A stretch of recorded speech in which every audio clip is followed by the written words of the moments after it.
I am so glad and I'm so happy because of this wonderful morning that God has been able to bless us with. Today, I want us to look at 2 Kings chapter number 4. 2 Kings chapter number 4 from verse 1. And the Bible says, the wife of a man from the company of the prophets cried out to Elisha, your servant, my husband, is dead, and you know that he revered the Lord.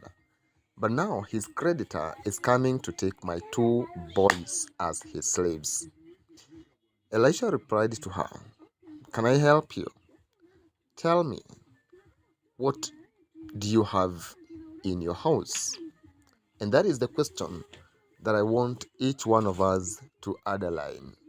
What do you have in your house? Can I help you? What do you have in your house?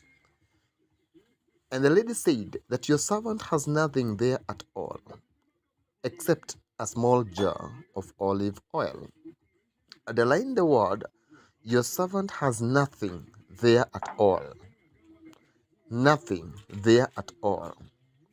But she puts it in quote, except a small jar of olive oil. So she had something. She literally didn't have nothing. She had something.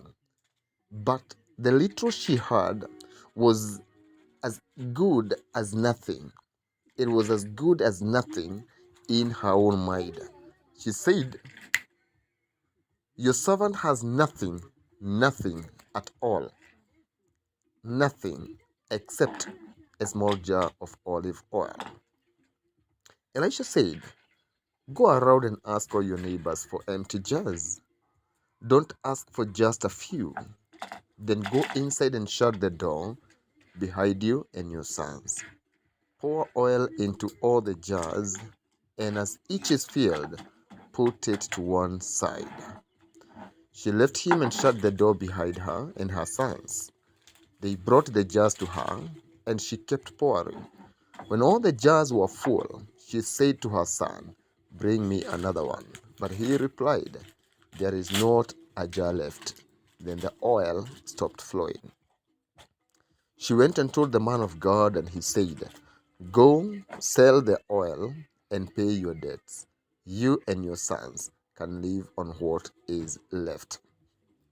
My friend, this morning, I want you to look at yourself and the problems and the issues and the struggles that you're going through.